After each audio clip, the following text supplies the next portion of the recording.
કેવી પરિસ્થિતિ સર્જાઈ ગઈ માત્ર 2-3 કલાકના વરસાદમાં. વાઘોડિયા ડભોઈ રિંગ રોડના સ્થાનિકો પરેશાન થયા છે. શ્યામલ રેસિડેન્સી મિત્રો, અહીંના જે લોકો છે ને તેઓની વ્યથા તમે સાંભળો.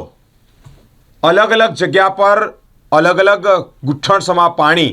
મિત્રો, કેટલીક જગ્યાએ ડ્રેનેજના પાણી પણ ઉભરાઈ રહ્યા છે, તો કોઈક જગ્યાએ વરસાદી પાણી, કાસના પાણી. અહીંના જે લોકો છે તેઓની પરિસ્થિતિ સાંભળો. ઘરોમાં પાણી ઘૂસ્યા છે. તંત્ર સામે અનેક આક્ષેપો કરી રહ્યા છે કે પૂર આવ્યું, 19માં આવ્યું, ફરી અત્યારે ગયા મહિને આવ્યું. તો તે ટાઈમ પરથી શું શીખ્યા? શ્યામલ રેસિડેન્સીના જે લોકો છે તે રોષે ભરાયા છે કારણ કે તેઓના ઘરમાં પાણી ઘૂસ્યા છે. આવો બતાવીએ ત્યાંના દ્રશ્યો કેવા છે. કરી રહ્યા છે જો આ વરસાદમાં કેવું અમારી પોઝિશન છે રહેવાની. શ્યામલ રેસિડેન્સી પાણી આવી ગયું છે અમારે. જો ખોલ દો તોય આવો ગમે એટલું પાણી હોય તોય નોકરી પર આવો.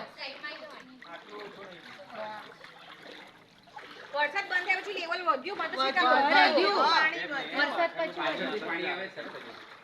પાણી અહીં આવે. જાવ જેના જોવાનું હોય પાણી.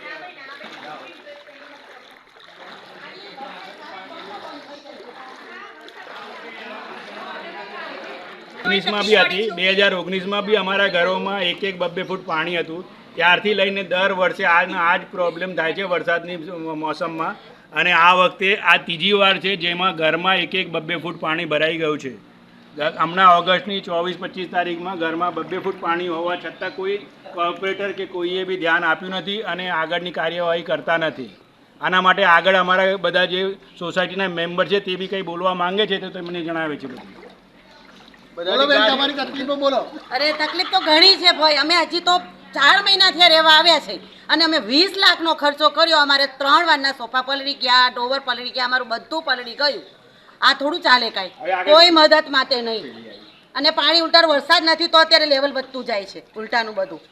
આમ થોડું ચાલે કાંઈ. કેવી રીતે બધું બનાવ્યું અમારું મન જાણે છે. આ બધો ખર્ચો કોણ આપશે અમને? અત્યારે મારો દીકરો ઘરે નથી અને જ્યારે એ પણ કાંઈ પણ જોબથી કામે જાય છે ને આવું થાય છે. આ ત્રીજી વખત આવું થયું. ઘર વખરીને બધું બગડી જાય છે.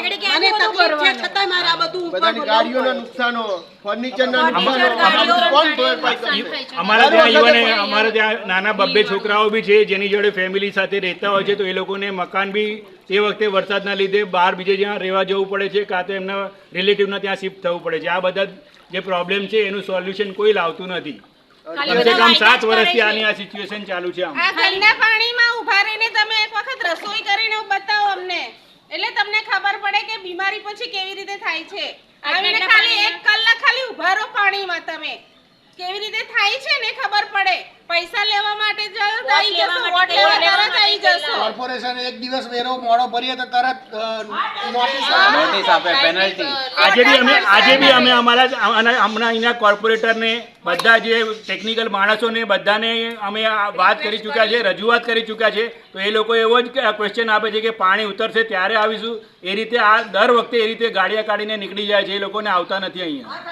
અમે આગળ પણ પીએમઓમાં રજૂઆત કરી છે. વોટ કરીએ જ નહીં. મોદીને માટે બધા ચરી ખાલી જશે. બીજેપીને વોટ નહીં આપીએ. આ વડોદરાનું પાણી બીજેપીને ડૂબાડશે. હા, સાચી વાત છે. મોદી બહેના નામે બધા ચરી ખાય છે. બસ પૈસા ખાવા છે.